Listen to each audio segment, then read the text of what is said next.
Salve, salve, torcida Cruz Maltina, tudo bem com vocês? Sejam todos muito bem-vindos aqui no canal e vamos aqui a mais um cortezinho que eu separei para vocês do canal ESPN. O programa agora é linha de passe, sempre trazendo aquela notícia, aquela informação sempre atualizada do Vascão. Hoje deu bom, hein? 4-2 Vasco, fora o baile. O Vasco foi dominante da partida toda, teve mais chances claras de gol. Fora o. Vamos dar os parabéns também ao Botafogo, que aquele gol de bicicleta foi lindo, mas perdeu. O que conta é os 3 pontos para a conta do Vasco, e o Vasco segue em terceiro, atrás apenas do Flamengo e do Fluminense, que é o líder. E vai ter confronto direto entre os dois ali, e o Vasco volta a campo dia 24 de fevereiro. Pessoal, vou pedindo para você que se inscreva no canal, acione suas notificações, dá uma moralzinha no like e deixe o seu comentário também, que nos ajuda muito dentro da plataforma. Vamos acompanhar aqui o cortezinho que eu separei para vocês, valeu? Acompanha aí até o final aí, que tá topíssimo. Vamos falar um pouquinho do Clássico Carioca? Vamos nessa? Temos mais uns 10 minutinhos aí, né, Silvani? Silvani, nosso editor-chefe. 10 minutinhos. Vamos falar do Clássico Carioca porque deu Vasco. 4-2 para cima do Botafogo. O Botafogo vai ter mais um clássico pela frente contra o Fluminense, os dois que fez 2 derrotas, e o Vasco fechou a trinca de clássicos aí sem perder.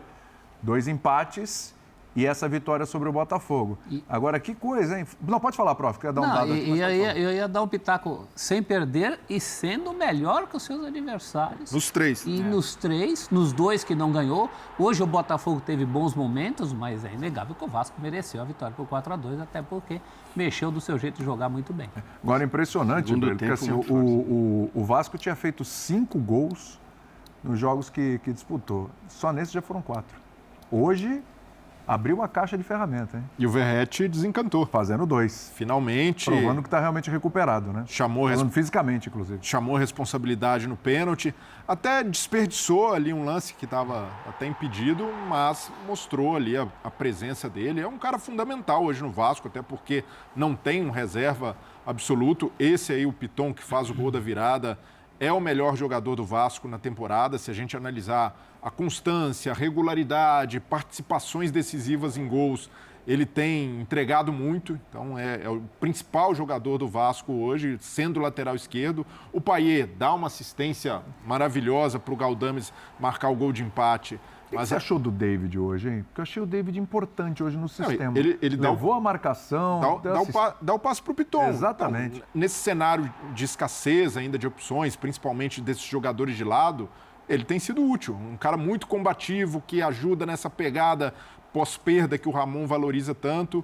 Então, para mim, o Vasco teve um mérito nesse jogo, que foi deixar de lado todos os problemas de arbitragem, a turbulência da semana, nota oficial. O Vasco entrou focado em jogar bola.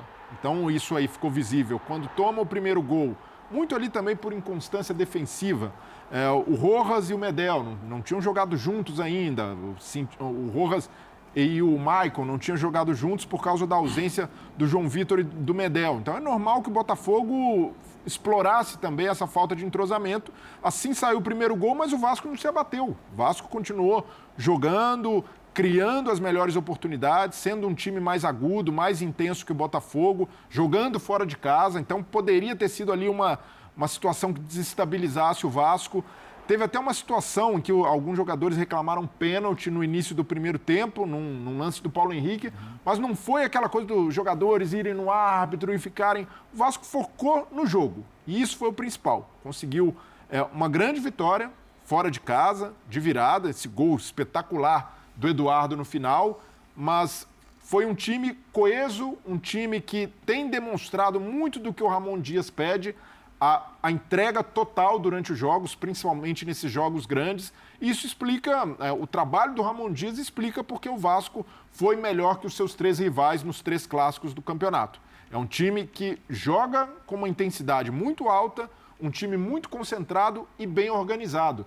E além disso, o Vasco, mesmo ainda carecendo de alguns reforços, o meio-campo ali que perdeu muito, sem Jair, sem Paulinho, mas ganhou o Galdames, que é um cara, encaixou como uma luva ali, um jogador que complementa o Zé Gabriel, o que o Zé Gabriel não tem de qualidade na saída de bola, ele tem de sobra, até no lançamento, no gol do Piton, é ele que participa, marca um gol, infiltração na área. Então, é um jogador que é uma notícia muito positiva para o Vasco diante desses desfalques, mas ainda mesmo faltando ajuste de elenco, o Vasco não tem um elenco melhor que o Fluminense, não tem um elenco melhor que o Flamengo e também não tem um elenco melhor que o do Botafogo.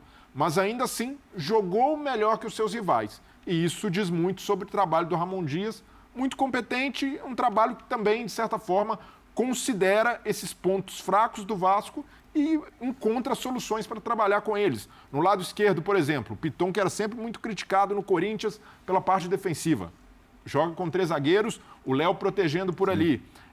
Se não tem pontas agudos de 1 contra 1, ele geralmente coloca dobras para atacar. Então, do lado direito, às vezes o Rojas, que jogou hoje, tem liberdade para apoiar juntamente com o Paulo Henrique. Então, o Léo também avança muito. Então, ele vai com a inteligência, com o trabalho do Ramon Dias, o Vasco vai criando repertório e isso ficou muito evidente. Um time hoje com muito mais repertório que o Botafogo, que preocupa. O torcedor do Botafogo saiu preocupado do Nilton Santos às vésperas do jogo decisivo da Libertadores. Então, por falar nisso, Bertozzi, assim, a gente discutia até ontem, até um pouco antes do jogo hoje, a questão do Botafogo poupar jogadores. Sim. Pela importância da Libertadores aí no meio de semana.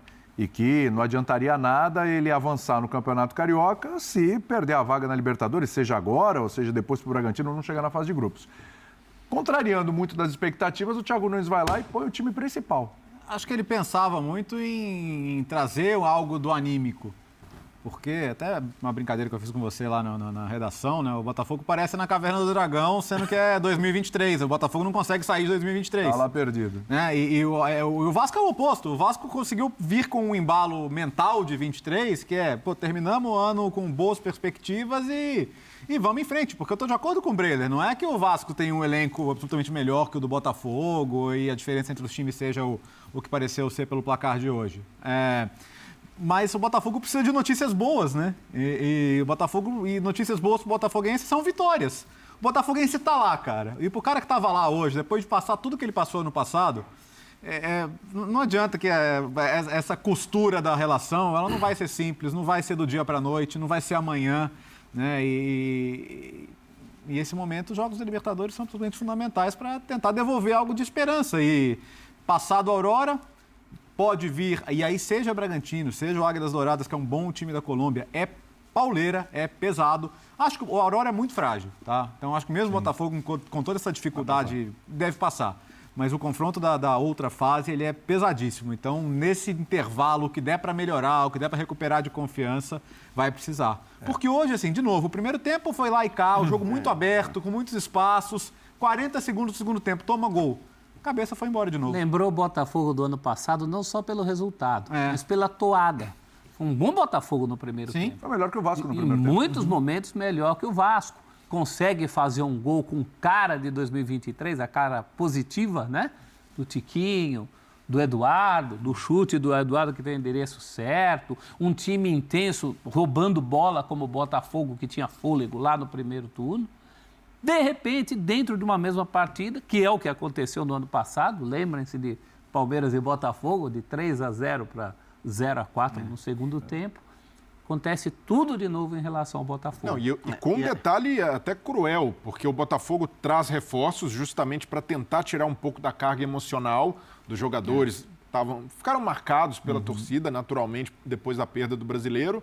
E aí esses reforços não estão à disposição para a Libertadores. Sem Luiz Henrique, sem Jefinho, ele precisa contar com o Júnior Santos, precisa contar... O Savarino foi a opção, e até a melhor opção do Botafogo novamente. Vitor Sá, pelo lado esquerdo. E o Gatito Fernandes também entra nessa conta. Contratou o John para ser ali um substituto do PR, se machuca, vai com o Gatito e o Gatito tem acumulado falhas. Já não Não foi nem uma falha, mas foi um azar. Não, mas teve a falha na saída de bola que recebeu no pênalti do Paulo Henrique. Então, ele já não é... a saída de bola sempre foi um problema do Gatito, mas, ao mesmo tempo, debaixo das traves, ele também não é mais o mesmo goleiro de seguro de 5 anos atrás.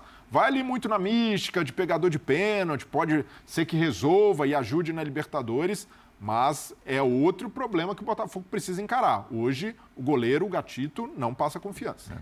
E acho que assim, tem uma coisa que a gente não sabe qual foi o impacto do gol do Piton na questão psicológica do Botafogo no segundo tempo. Porque, de fato, como os companheiros já disseram, foi muito diferente o segundo tempo do primeiro tempo.